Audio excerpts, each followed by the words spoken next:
y'all, it's Katie and welcome back to my channel, Katie Garrison Fitness. And today we're going to be talking about how to pick a personal trainer. Several different things that we should think about when making that selection.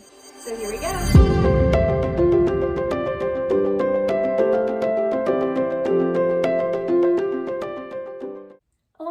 When a person comes to the gym facility and asks about personal training, the front desk is going to try to match that person as best as they can to one of their personal trainers on staff. And that's an okay way to do it because most of the time that client and personal training relationship works out just fine. But it's always okay to do your homework ahead of time and check out all your available options. So when you go to the gym and ask about different personal trainers, it's good to get a full list of all the gym's available trainers. So a lot of times you can get that at the front desk, or you can go online to their website and see on their personal training tab if they have different profiles or different biographies, little blurbs about each personal trainer and about their background and history and things like that. And that will help us make our selection. And one thing I want to say up front here too, it's okay to contact a potential personal trainer without making a commitment. I get a lot of people that just contact me just to see if they want to get to know me, meet me at the gym, have a conversation before we actually set that first appointment and actually start training together. And that's totally okay because it's always good to scope out your potential trainers because you're going to be spending a lot of time with that person, especially when you're exercising. So you have to make sure you mesh well. Which gets into our bulk topic here today. When we are picking a personal trainer, we want to look at 6 different things to see if that personal trainer is a good fit for you. Number 1, and most important, if you forget everything else in this video, this is the point to remember: credentials. So every personal trainer out there should be certified. So here are some general certifications. The first and foremost is a CPT, or Certified Personal Trainer. The second one is an EPC, or Exercise Physiologist Certification. And the last one is an, I get these confused because it's 2 letters, is a CSCS, which is a Certified Strength and Conditioning Specialist. And all 3 of those certifications, they are fantastic certifications and they all allow you to work with a client one-on-one. And another common certification that a personal trainer might have is a degree. So like I have my Bachelor's of Science in Kinesiology, whereas some trainers don't have a bachelor's or an associate's or any kind of college degree, and that's totally fine. A degree is not necessary for a personal trainer to be certified. So a degree only allows just a little extra bit of knowledge as they're training you, but it is just kind of like the icing on the cake. But that certification is the cake itself, and we need that in a personal trainer. Number 2 here is areas of expertise. So a lot of personal trainers specialize in different areas of fitness. Some might be specifically over sports and athletics. Some might be over bodybuilding. Others might be into more powerlifting, Olympic lifting, whereas some might go on the more working with elderly folks, working with pregnancy and postpartum, different specialties, whether that's based on stage of life, different athletics things.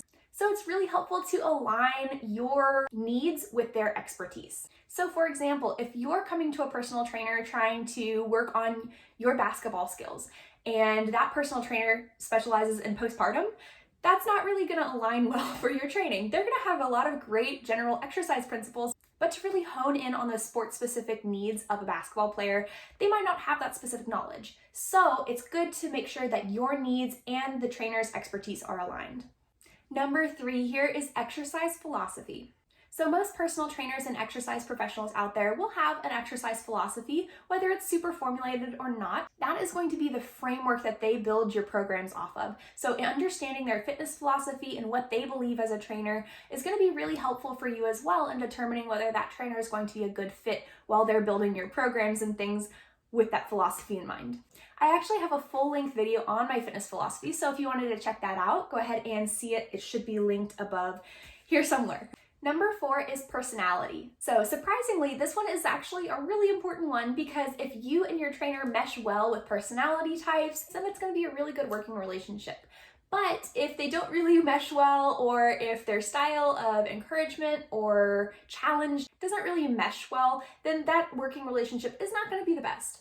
So one great way to get to know a personal trainer's personality is to go to the gym and meet them in person. If you find one on their bio and they have all the greatest credentials and you really think that this one might be the one, then you can go in person and just schedule a meeting. You can just go to the gym and have a chat at the front desk or catch them between clients or classes and just get to know them a little bit, chit chat, and see if that person's personality will be a good fit with yours. Another way to do this is to observe them during a session or a group class. So I know I personally teach group classes, so a lot of my group class participants really get a feel for my personality while I'm teaching a class, and that is one great way to scope out a personal trainer. Likewise, on the weight floor, if you are observing them with a one-on-one client, that is another great way to get to know their personality and see how they interact with their clients, see how they encourage it and motivate them, and see how they also challenge them. And number 5 here, another surprising but important one, is scheduling.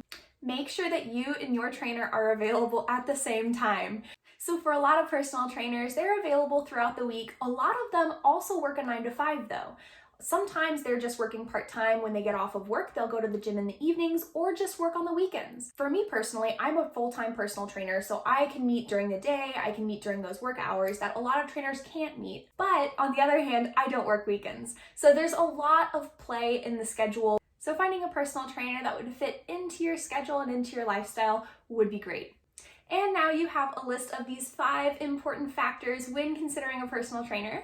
I hope you enjoyed this video. If you did, go ahead and like and subscribe below. And in the comments this week, go ahead and post down there what your experience with a personal trainer was, if you've had one in the past, if you currently have one, and what you love most about working with them. And that's all for today. So I hope you have a Merry Christmas. Stay healthy and I'll see you later. Bye.